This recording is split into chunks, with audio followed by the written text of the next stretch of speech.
Hello student, welcome to brain booster. আজকে আমরা আলোচনা করব ডব্লিউপি ইংলিশ পিআইকিউ সিরিজের 4 নম্বর ক্লাস নিয়ে। ইতিমধ্যে আমরা 3টে ক্লাস করে নিয়েছি। তোমরা যদি না দেখে থাকো তাহলে ডব্লিউপি ইংলিশ পিআইকিউ সিরিজের আমি যে প্লেলিস্ট বানিয়ে দিয়েছি সেখান থেকে তোমরা ক্লাসগুলি করে নিও। ঠিক আছে? কারণ সামনে আবার পরীক্ষা আসতে চলছে এবং পিএসসি ক্লার্কশিপ পরীক্ষা আসতে চলবে আবার। তাই তোমরা ক্লাসগুলি মন দিয়ে করো। কারণ এই সিরিজে আমরা আলোচনা করছি যে ডব্লিউপি যে পরীক্ষাগুলো হয়েছে বিগত বছরে সেখানে ইংরেজি থেকে যেসব প্রশ্নগুলি এসেছিল সেগুলো নিয়ে আমরা আলোচনা করছি ডিটেলসে বিস্তারিতভাবে। আজকে আমরা আলোচনা করব 2017 সালে কলকাতা পুলিশের যে পরীক্ষা হয়েছিল সেখানে ইংলিশ থেকে যেসব প্রশ্নগুলো এসেছিল সেগুলো নিয়ে আমরা আলোচনা করব। চলো দেখে নিই। প্রথম প্রশ্ন কি ছিল? The synonym of indifferent is. Indifferent শব্দটির সিনোনিম কি হবে, অর্থাৎ সমার্থক শব্দ কি হবে? আগে জানতে হবে কি ইনডিফারেন্ট মানে কি। ইনডিফারেন্ট মানে কি? উদাসীন, উদাসীন বা নিরপেক্ষ আমরা বলতে পারি। ঠিক আছে? মানে যেটাকে অবহেলা মানে উদাসীন বা নিরপেক্ষ। তাহলে এর সমার্থক শব্দ কি হবে বলো? কি হবে? এর সঠিক উত্তর হয়ে যাবে কি? Option a neutral. নিউট্রাল মানে কিন্তু নিরপেক্ষ বা উদাসীন। বাদবাকি মানেগুলো আমরা দেখে নিই। কি রয়েছে? প্রিসিয়াস। প্রিসিয়াস মানে কি? দামি। ওকে? আনকাইন্ড মানে কি? নিষ্ঠুর বলতে পারি আমরা বা নির্দয় বলতে পারি। নির্দয় ব্যক্তি বলতে পারি আমরা। ইন্টারেস্টেড মানে কি? আগ্রহী। ঠিক আছে? এগুলো তো হবেই না। চলো ২ নম্বর প্রশ্ন দেখে নিই আমরা।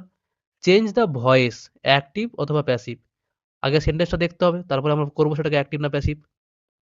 কি আছে দেখে নিই। People once believed that the sun was a god. যে আগেকার মানুষজন বা জনসাধারণ কি বিশ্বাস করত? যে ভগবান একজন কি ছিল? গড ছিল। এই সেন্টেন্সটা কি? একটা কমপ্লেক্স সেন্টেন্স বা জটিল বাক্য। ঠিক আছে? এখানে ক্লজের মতন কিন্তু একটা প্রিন্সিপাল ক্লজ রয়েছে এবং সাবঅর্ডিনেট ক্লজ রয়েছে। প্রিন্সিপাল ক্লজ কোনটা এখানে? যে পিপল ওয়ান্স বিলিভড, এটা কিন্তু প্রিন্সিপাল ক্লজ। আর that the sun was a god, এটা কিন্তু একটা সাবঅর্ডিনেট ক্লজ। কিন্তু এই যে that the sun was a god, এটা কিন্তু ইউনিভার্সাল ট্রুথ। তাই এটা চেঞ্জ হবে না। এবারে কথা হলো কি, এই যে তাহলে চেঞ্জ কোনটুকু হবে? এই প্রথম পার্টটুকু। তো এখানে দেখতে পাচ্ছি পিপল ওয়ান্স বিলিভড, এরপরে কিন্তু কোনো অবজেক্ট নেই। ঠিক আছে? তাহলে এই যেসব বাক্যগুলোতে অবজেক্ট থাকবে না সেখানে ধরে নিতে হবে যে এখানে কোনো একটা অবজেক্ট আছে। ফার্স্ট কি আমরা কি ধরি? সেটা হচ্ছে ইট ধরি। তারপরে অন্য কিছু আমরা ধরতে পারি। এবার এটা কোন টেন্সে রয়েছে? ভার্বের সেকেন্ড ফর্ম রয়েছে বিলিভড। ওকে? এবারে অনেক সময় কি হয়? আমরা অপশন এলিমিনেশন করে কিন্তু এর অ্যান্সার করতে পারি। আমাদেরকে অন্য কিছু ভাবতেই হয় না। যেমন কি? দেখি আমরা এটা কোন টেন্সে রয়েছে? পাস্ট ফর্মে রয়েছে, সেকেন্ড ফর্ম রয়েছে ভার্বের। দেখো অপশন এ তে কি রয়েছে? ইজ রয়েছে, তাহলে এটা হবে না। অপশন বি তে কি রয়েছে? বি তে রয়েছে হ্যাজ, এটাও প্রেজেন্ট ফর্মে রয়েছে, এটা হবে না। দেখো অপশন ডি তে কি রয়েছে? ইজ রয়েছে। কিন্তু অপশন সি তে কিন্তু ওয়াজ রয়েছে। ঠিক আছে? এটা কিন্তু তাহলে সঠিক উত্তর হবে। তো এটাকে চেঞ্জ করলে কি হবে? যে ইট ওয়াজ ওয়ান্স বিলিভড। ঠিক আছে? যেহেতু কোনো অবজেক্ট ছিল না, আমরা অবজেক্ট নিয়ে এসে করলাম। That the sun was a god. এটা তো ইউনিভার্সাল ট্রুথ। ওকে? এই সাবঅর্ডিনেট ক্লজটা। এটা চেঞ্জ হবে না। তাহলে সঠিক উত্তর হলো অপশন সি। চলো দেখে নিই পরের প্রশ্ন। ৩ নম্বর প্রশ্ন। Antonym of absurd is. বলছে যে অ্যাবসার্ড শব্দটির অ্যান্টোনিমস তোমাকে খুঁজে বের করতে হবে। কি হবে বলো? আগে জানতে হবে অ্যাবসার্ড মানে কি? বলো? অ্যাবসার্ড মানে কি? হাস্যকর। কি? হাস্যকর। বা আমরা আর কি বলতে পারি? বা অদ্ভুত বলতে পারি, অযৌক্তিক বলতে পারি। তাহলে এর অপোজিট কি হবে? তাহলে যেটা যৌতুক হবে। এবারে হলো অপশনগুলো দেখি আমরা। চলো। অপশন ডি কি রয়েছে? ইনসেন্স। ইনসেন্স মানে কি? পাগল। তাহলে এটা হবে না। অ্যাড অন মানে কি? বলো? অ্যাড অন মানে কি? সাজানো। সাজানো গোছানো। এটাও হবে না। কারসিটি মানে কি? বলো? কারসিটি মানে অভাব। মানেগুলো কিন্তু জানবে। তাহলে এটাও হবে না। তাহলে সঠিক উত্তর কি হবে? রেশনাল। রেশনাল মানে কি বলো? রেশনাল মানে হচ্ছে যৌতুক। যৌতিক। মানে যেটা হচ্ছে বিচার বুদ্ধি সম্পন্ন। কারণ আমরা কি করেছিলাম? অ্যাবসার্ড। অ্যাবসার্ড মানে কি? হাস্যকর। যেটা অযৌক্তিক। তার অপোজিট কি হবে? যৌতিক। ঠিক আছে? বা বিচার বুদ্ধি সম্পন্ন। চলো দেখে নিই পরের প্রশ্ন, ৪ নম্বর প্রশ্ন। ফাইন্ড আউট দ্য এরর বলেছে। এবার কি বলেছে তোমাকে? যে এরর খুঁজে বের করতে বলেছে। ঠিক আছে? এইখান থেকে এই কি সেন্টেন্সটা কি রয়েছে? Excessive sugar intake can lead to addiction, obesity and to diabetes. No error. এইখান থেকে কতটা? ইনটেক পর্যন্ত এটা হচ্ছে এ পার্ট, এবং ক্যান থেকে লিড পর্যন্ত হচ্ছে বি পার্ট। ঠিক আছে? এবং টু অ্যাডিকশন থেকে হচ্ছে ডায়াবেটিস পর্যন্ত হচ্ছে সি পার্ট, আর নো এররটা হচ্ছে ডি পার্ট। এবার বলো কোন পার্টে ভুল রয়েছে? Excessive sugar intake can lead to addiction, obesity and to diabetes. চেষ্টা করো কোথায় ভুল রয়েছে। কি ভুল রয়েছে এখানে? এক্সেসিভ সুগার এটা ঠিকই রয়েছে, ইনটেক ক্যান লিড, হ্যাঁ লিডের পরে টু বসবে এখানে, তারপরে অ্যাডিকশন বসেছে, এটা তো নাউন ফর্ম, এখানে নাউন কারণ সান যোগ হয়েছে, এটা অ্যাডিক্টেড নাউন ফর্ম। ওকে, এবার lead to addiction, obesity and to diabetes করেছে। একবার যেহেতু টু বসে গেছে, ঠিক আছে, একবার যেহেতু টু বসে গেছে, তাই দ্বিতীয়বার কিন্তু আর টু বসানোর দরকার নেই। ঠিক আছে, কারণ নিয়ম অনুযায়ী যেহেতু একবার টু বসে গেছে, তাই অবসেসিটি ডায়াবেটিস ওটা কিন্তু আলাদাভাবে একাভাবে বসতে পারবে, তাই এখানে দ্বিতীয়বার টু বসানোর কোনো দরকার নেই। তাহলে কোন পার্টে ভুল রয়েছে? পার্ট সিতে। ঠিক আছে, চলো দেখে নিই পরের প্রশ্ন। 5 নম্বর প্রশ্ন, fill in the blanks with the right option from the below. কি বলছে? He dash living in Delhi for 10 years when I went there. এবার এই সেন্টেন্সটা দেখো, সেন্টেন্সটার মধ্যে কি রয়েছে দেখো। সেন্টেন্সটা দেখতে আমি বুঝতে পারছি যে এখানে অতীতের ঘটনা রয়েছে, এবং এখানে কিছু ফর রয়েছে। আগে জানতে হবে যে ফর কোন টেন্সে আমরা ইউজ করি। কোন টেন্সে ইউজ করি? আমরা পারফেক্ট কন্টিনিউয়াস টেন্সে ইউজ করি। এবং দেখতে পাচ্ছি কি এখানে আই ওয়েন্ট রয়েছে, পাস্ট টেন্স, ভার্বের সেকেন্ড ফর্ম রয়েছে। তাহলে এটা কোন টেন্সে হবে? সেটা হলো কি বলো? Past perfect tense, past perfect continuous tense. ঠিক আছে, কি কোন টেন্সে হবে? Past perfect continuous tense. বুঝতে পেরেছো? লিখে দিচ্ছি আমি, পাস্ট পারফেক্ট কন্টিনিউয়াস টেন্সে কিন্তু এটা কিন্তু গঠিত হবে। হলো? তাহলে কি হয়েছে? প্রথম এবারে পাস্ট পারফেক্ট কন্টিনিউয়াস টেন্সের গঠনটা কি? প্রথমে কি বসবে? সাবজেক্ট বসলো। তারপরে কি আসবে বলো? হ্যাড বসবে। কি বসবে? হ্যাড। তারপরে কি বসবে? বিন। তাহলে ভার্বের ফার্স্ট ফর্মের সঙ্গে কি বসবে? আইএনজি যুক্ত হলো। দেওয়াই রয়েছে এটা। In Delhi for 10 years when I went there. তাহলে কোন অপশনটা সঠিক হলো? Option C. ঠিক আছে? আর একটা জিনিস মাথায় রাখবে, এই যখন পাস্ট পারফেক্ট টেন্সে যখন গঠিত হলো, এই যে লিঙ্কার হোয়েনের সঙ্গে পরবর্তী যে সেন্টেন্সটা আছে, সেটা কিন্তু সবসময় পাস্টেই থাকবে। ঠিক আছে? সিম্পল পাস্টে থাকবে কিন্তু, মাথায় রাখবে। পরের প্রশ্ন চলে যাই। Find the error. আবারও কিন্তু তোমাকে এরর খুঁজে বের করতে বলেছে, যে কোন পার্টে ভুল রয়েছে। With the development of vaccine there are hardly no cases of smallpox or yellow fever anywhere in the world. No error. এই আন্ডারলাইন যে ওয়ার্ডগুলো রয়েছে তাদের মধ্যে কোন পার্টে ভুল রয়েছে? তাহলে এটা এ, এটা বি, এবার এটা সি, এটা ডি। এদের মধ্যে কোন পার্টে ভুল রয়েছে বলো? একটা জিনিস মাথায় রাখবে কি, এমন কিছু কিছু ওয়ার্ড রয়েছে যেগুলো কিন্তু তার মিনিং করে কি নেগেটিভ মিনিং। যেমন কি হার্ডলি, বেয়ারলি, কার্সলি, এগুলো কিন্তু নেগেটিভ শব্দযুক্ত বা নেতিবাচক শব্দ। ঠিক আছে? তো এগুলো কিন্তু নেগেটিভ মিনিং করে। যার কারণে এদের পরে কিন্তু আর নো বসানোর কোনো দরকার নাই। নাহলে কিন্তু ডবল নেগেটিভ চলে আসে। বুঝতে পেরেছো? বুঝতে পেরেছো? তাই ভুলটা তাহলে কোন পার্টে রয়েছে? বি পার্টে। ওকে? চলো দেখে নিই পরের প্রশ্নটা কি রয়েছে। Change the following interrogative sentence into indirect speech. এবারে কি বলেছে? ইনডাইরেক্ট স্পিচ মানে ন্যারেশন চেঞ্জ করতে বলেছে।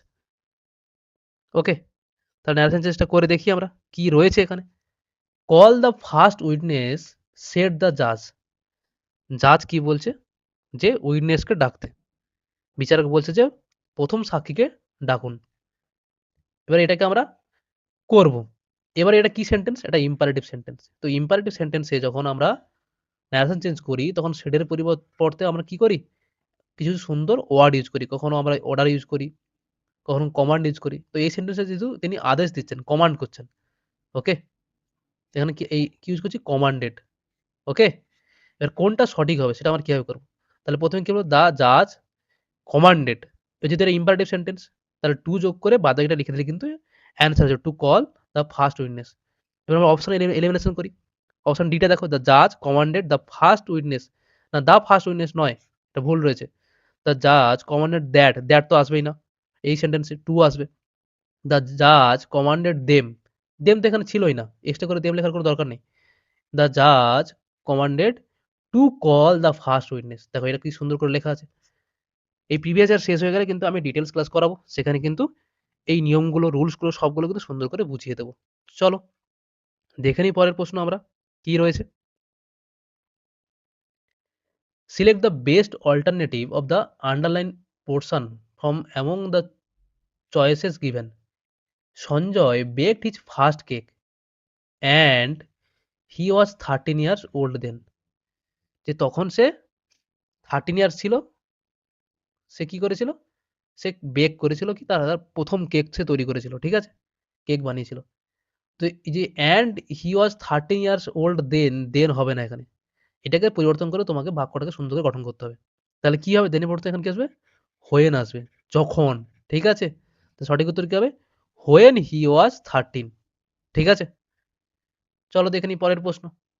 Find out the error underlined, যেগুলো আন্ডারলাইন করেছে সেখান থেকে এরর খুঁজে বের করতে বলছে। কি এরর আছে, a number of athletics which were participating in Olympics were found to have used steroids and other muscle building substance to enhance their performance. No error. এটা অপশন এ, এটা বি, এটা C, এটা D. এগুলোর মধ্যে কোথায় ভুল আছে তোমায় এবার খুঁজে বের করতে হবে, ঠিক আছে।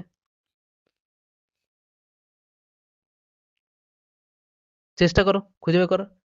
এই দেখো ফার্স্টটাই দেখি আমরা কি দেখতে পাচ্ছি, এ নাম্বার। যদি এ নাম্বার কথাটা থাকে তাহলে কিন্তু পরবর্তীকালে যে ভার্বটা বসে সেটা কিন্তু কি হবে, প্লুরাল ভার্ব হবে, ঠিক আছে। যদি দা নাম্বার বসতো তাহলে কি হতো, তাহলে কিন্তু সিঙ্গুলার ভার্ব বসতো, ঠিক আছে। মাথায় রাখুন দাটা হচ্ছে স্পেসিফিক, তখন স্পেসিফিক হয়ে যেত। এবার ভুল কোথায় আছে এখানে, এই যে কি লেখা আছে অ্যাথলিটস, অ্যাথলিটস মানে কি খেলোয়াড়, খেলোয়াড়ের সাপেক্ষে কি বসেছে, হুইচ বসেছে। তো হুইচ তো খেলোয়াড়ের সাপেক্ষে বসতে পারে না, কারণ হুইচ কখন বসে, কোনো বস্তু জন্তু ক্ষেত্রে কিন্তু হুইচ ইউজ করি, ঠিক আছে। অ্যাথলেটস তো আর জন্তুর বস্তু নয়, অ্যাথলেট হচ্ছে মানুষ, তাই এর পরিবর্তে কি বসবে, হু বসবে, ঠিক আছে। তাহলে কোন পার্টে ভুল রয়েছে, পার্ট এতে কিন্তু ভুল রয়েছে। চলো দেখে নিই পরের প্রশ্ন। fill in the blanks with appropriate words given below. Sunita rights dash her left hand, যে সুনিতা লিখছে তার বাম হাত দিয়ে। আগের দিন বলেছিলাম, এটা আলোচনা করেছিলাম আগের ক্লাসে প্রিভিয়াসের, যে রাইটস, রাইটস উইথ পেন বলতে পারি, রাইটস উইথ নাইফ বলতে পারি, রাইটস উইথ স্টিক বলতে পারি, ঠিক আছে। কোনো কিছু দিয়ে কোনো কিছু করলে তখন আমরা কি ইউজ করি, উইথ ইউজ করি, ঠিক আছে, বুঝতে পেরেছো। দেখো পরেরটা, দেখো পরেরটা কি রয়েছে। চলো select the best alternative of the underline portion from among the choices given. কি রয়েছে, jogging a kilometre use the same number of calories as if you walk 2 kilometre. মানে কি, মানে কি 1 কিলোমিটার জগিং করতে ঠিক ততটাই ক্যালোরি খরচ হয়, মানে jogging a kilometre use seem number of calorie, মানে কি 1 কিলোমিটার জগিং করতে ততটাই ক্যালোরি খরচ হয় যতটা, যতটা মানে কি 2 কিলোমিটার হাঁটলে যতটা খরচ হওয়া উচিত। তাহলে এখানে কি করা হচ্ছে, একটা প্যারালাল কম্পারিজন করা হচ্ছে, প্যারালিজম দেখানো হচ্ছে, ঠিক আছে। কাকে, জগিং এর সঙ্গে ওয়াককে। তো প্রথমে আমরা জগিংটাকে জিরান করে দিয়েছি, তাই আমাকে কি করতে হবে, সেন্টেন্স ইমপ্রুভমেন্ট করতে গেলে এই ওয়াকটাকে কিন্তু ওয়াকিং করতে হবে, একেও কিন্তু জিরান করতে হবে, ঠিক আছে। দিয়ে আমরা এই ইফ ইউটাকে তুলে দিয়ে আমরা কি করতে পারি, as walking, as walking 2 kilometre, সঠিক উত্তর কি হবে, অ্যাজ ওয়াকিং। বুঝতে পেরেছো। আমরা পরে ডিটেল ক্লাসে এইসব আলোচনা করবো, জিরান্ড পার্টিসিপল সবকিছু নিয়ে। চলো দেখে নিই পরের প্রশ্ন, 12 নম্বর প্রশ্ন। Select the best alternative of the underline portion from among the choices given. কি রয়েছে, if we agree to purchase the house today we would have save rupees 50,000। Okay, যে কি বলছে বলো, মানেটা কি বলছে বলো, যে যদি আমরা বাড়িটা কিনতে আজকে রাজি হই তাহলে কিন্তু আমাদের কত টাকা সেভ হবে, 50,000 টাকা কিন্তু সেভ হয়ে যাবে। এটা কি, এটা এক ধরনের কন্ডিশনাল সেন্টেন্স, এটা ইফ দিয়ে শুরু হয়েছে, ঠিক আছে। এই কন্ডিশনাল সেন্টেন্সে দেখতে পাচ্ছি যে নেক্সট পার্টে কি রয়েছে, উড হ্যাভ রয়েছে, উড হ্যাভ এবং ভার্বের থার্ড ফর্ম। এটা হচ্ছে তৃতীয় নম্বর কন্ডিশনাল সেন্টেন্স। ঠিক আছে? এখানে অতীতের কিছু কাল্পনিক পরিস্থিতির কথা কিন্তু বলা হচ্ছে এখানে। এর স্ট্রাকচারটা কি হয়? ফার্স্ট আমরা ইফ বসাই, তারপরে কি হয়? পাস্ট পারফেক্ট,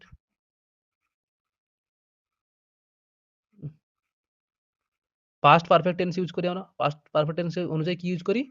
হ্যাড প্লাস ভার্বের থার্ড ফর্ম। ওকে? এবারে কমা দিলাম। তারপরে আমরা কি করি? যেটা ইউজ করি, উড ইউজ করি প্লাস হ্যাভ,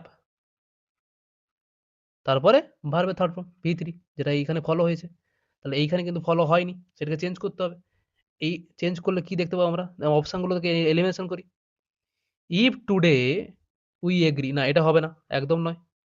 এখানে কোনো এই রুলসটা কোনো ফলো করেনি এটা। তারপরে তারপরে হ্যাড উই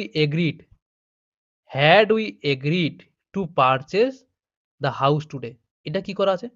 এটাকে এই যে কন্ডিশনাল সেন্টেন্স তাকে কিন্তু ইনভার্সন করা রয়েছে। ঠিক আছে? যে আমরা ইফ এর পরে যে হ্যাডটা বসিয়েছিলাম সেটাকে আমরা সামনে বসিয়ে কিন্তু করেছি। ইনভার্সন, একে বলে কি? ইনভার্সন করা আছে। তারপরটা কি আছে? ইফ টুডে, না এটা হবে না, এটা ভুল আছে। উইল আছে, আবার ভুল আছে। তারপরে ইফ উই উড এগ্রি, না পরেরটা উড আছে, আবার সামনে উড আমরা করতে পারি না। তাহলে এটা হলো না, এটা হলো না। সঠিক উত্তর কি হলো? হ্যাড। এটা হচ্ছে ইনভার্সন করা রয়েছে। এটা আমরা ইফ এর বা পরে আমরা ডিটেইলস ক্লাসে যখন কন্ডিশনাল সেন্টেন্স নিয়ে আলোচনা করব তখন কিন্তু এটা সুন্দর করে বুঝিয়ে দেব। ঠিক আছে? চলো, আজকে যতটুকু বোঝা ততটুকু বোঝার চেষ্টা করো। যেটা ইনভার্সন করা আছে আর এখানে স্ট্রাকচারটা কিভাবে গঠিত হবে সেটুকু তোমরা বুঝলেই হবে। সুন্দর করে খাতায় নোট করে নাও আপাতত। চলো দেখে নিই 13 নম্বর প্রশ্ন। Select the best answer from among the choices given. কি বলছে? A person who would never dash animals, Kavita takes extra care to avoid hitting squirrel while driving. কি বলছে বাক্যটা? বাক্যটা বলছে যে কবিতা যে গাড়ি চালায়, যখন সে গাড়ি চালায় হোয়াইল ড্রাইভিং, যখন সে গাড়ি চালায়, সে তখন কি করে? গাড়ি চালানোর সময় কাঠবিড়ালি যাতে না আঘাত পায়, তার জন্য সে কি করে? সে এক্সট্রা টেক কেয়ার, মানে কেয়ার টু অ্যাভয়েড হিটিং, মানে সে এক্সট্রা বা বাড়তি সে সতর্কতা অবলম্বন করে, যাতে কি হয়? স্কোয়ারেলরা যাতে গাড়ির নিচে চাপা না পড়ে যায়। তাই a person who would never dash animals, এইখানে কি বসবে? যাতে কি? যাতে মানুষরা কি করে? অ্যানিমালসদেরকে যাতে খারাপ ব্যবহার, মারামারি বা মারা এইসব না করে, তার কথা বলছে। লাভের কথা বলছে না, এক্সেটের কথা বলছে না, কিপের কথা বলছে না, কিসের কথা বলছে? মালট্রিট বা ম্যালট্রিট। ম্যালট্রিটের কথা বলছে। মানে কি? অপব্যবহার।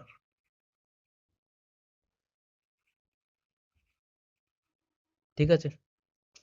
সে person a person who would never maltreat animals, যে একজন ব্যক্তি যে প্রাণীদের যত্ন নেয়, কখনো তাদের সঙ্গে খারাপ ব্যবহার করে না। ঠিক আছে? বুঝতে পেরেছো? তাদের মধ্যে কে পড়ছে? কবিতা। দেখো 14 নম্বর প্রশ্ন। Select the pair of word to fill the gaps from among the choices given. কি রয়েছে? The firework display created so much dash that the night sky was completely dash almost as if it was a middle of the day. মানে কি বলছে? যে একটা firework মানে কি? যেটা আতশবাজি চালানো হচ্ছে, সেই যে আতশবাজি চালানোর যে দর্শনটা বা প্রদর্শনটা কি হচ্ছে? এত বেশি কি হচ্ছে? লাইট হচ্ছে। কি হচ্ছে? সেখানে এত বেশি লাইট হচ্ছে যে নাইট স্কাই, যে রাতের যে আকাশটা, সেটা কমপ্লিটলি কি হচ্ছে? কি হবে? কমপ্লিটলি আলোকিত হয়ে যাচ্ছে। আলোকিত ইংরেজি কোথায় দেখো? তাহলে কি হলো? এখানে কি হলো? লাইট হলো। তো কোনটায় লাইট নেই দেখো। এটা লাইট নেই, এটা লাইট নেই, এটা নয়েজ আছে। নয়েজ হবে না, কালার হবে না, রিফিউজ হবে না। সঠিক উত্তর কি হবে? Option C, light. এবং রাতের আকাশটা কি হচ্ছে? Night sky was completely illuminated, মানে কি হচ্ছে? আলোকিত হচ্ছে। ঠিক আছে? কি হচ্ছে? আলোকিত হয়ে যাচ্ছে। Almost as if it was the middle of the day, এবং এত আলোকিত হচ্ছে যে মনে হচ্ছে কি? যেন দিন দুপুর। বুঝতে পেরেছো ব্যাপারটা? যে আতশবাজির প্রদর্শন এত বেশি আলো তৈরি করছিল যে রাতের আকাশ পুরোকিত আলোকিত হয়ে গেছিল এবং মনে হচ্ছিল যে যেটা দিন দুপুর, দিনের মতো আলো, দিনের দুপুরের মতো আলো। চলো দেখে নিই পরের প্রশ্ন। 15 নম্বর প্রশ্ন। Select the best alternative of the underline portion from among the choices given. কি রয়েছে? Because Ritha accepted expected not to go to college. He is taking little interest in school. কি বলছে? যে রিঠা বা রিথা সে কি? সে কলেজ যেতে চায় না। কারণ কি? তার স্কুলের প্রতি কিন্তু তার খুব একটা আগ্রহ নেই। লিটল ইন্টারেস্ট মানে কি? লিটল ইন্টারেস্ট মানে কি? আগ্রহ না থাকার মতো অবস্থা। তার স্কুলের প্রতি তার ভালো লাগে না। তাই জন্য সে কলেজ যেতে চায় না। ঠিক আছে? কলেজের প্রতি সে অত আগ্রহী নয়। এবারে এখানে কি বলেছে? এটা ইমপ্রুভমেন্ট করতে বলেছে এই সেন্টেন্সের মধ্যে। কি ইমপ্রুভমেন্ট হবে? দেখো সবগুলো লিটল দিয়ে আছে মানে এই লাস্টটাতে ইমপ্রুভমেন্ট হবে। কি ইমপ্রুভমেন্ট করতে হবে আমাদের এখানে? দেখো এই সেন্টেন্সটা কোন টেন্সে রয়েছে প্রথম পার্টটা? ভার্বের এখানে সেকেন্ড ফর্ম রয়েছে। তাহলে সেকেন্ড পার্টটা কি হবে? এটাও ভার্বের সেকেন্ড ফর্ম বসবে। ঠিক আছে? ইজ টেকিং হবে না। তো সঠিক উত্তর কি হবে দেখে নাও। এখানে নিচ থেকে দেখো ডি অপশন ডি এটা হবে না। টেক্স রয়েছে এটা হবে না। উইল টেক রয়েছে এটা হবে না। উড টেক রয়েছে এটা হবে না। সঠিক উত্তর কি হবে? C took little interest in school. ঠিক আছে? টেক থেকে কি হবে? টুক হবে। চলো দেখে নিই 16 নম্বর প্রশ্ন। এটাই লাস্ট প্রশ্ন। Sunita has 3 children dash her husband. সুনিতার কটা ছেলে মেয়ে ছিল? কটা ছেলে মেয়ে ছিল? 3 জন চিলড্রেন ছিল। এটা কি হবে? বলো, করার চেষ্টা করো। কি হবে? অফ আর হাজব্যান্ড হবে না। সঠিক উত্তর কি হবে? By her husband. ঠিক আছে? কারণ পিতামাতার দ্বারা কিন্তু ছেলে মেয়ে তৈরি হয়। তাই এটা কি হবে? By her husband. বুঝতে পেরেছো? এই টোটাল 16টা প্রশ্ন ছিল 2017 সালে কেপি পুলিশের। তোমরা ক্লাসগুলো মন দিয়ে করো। ঠিক আছে? তোমাদের অনেক হেল্পফুল হবে ক্লাসগুলো। আর সুন্দর করে নোট করে নাও খাতায়। বন্ধুদের সাথে শেয়ার করো। সবাই ভালো থেকো। মন দিয়ে পড়াশোনা করো। দেখা হবে পরের ক্লাসে আবার।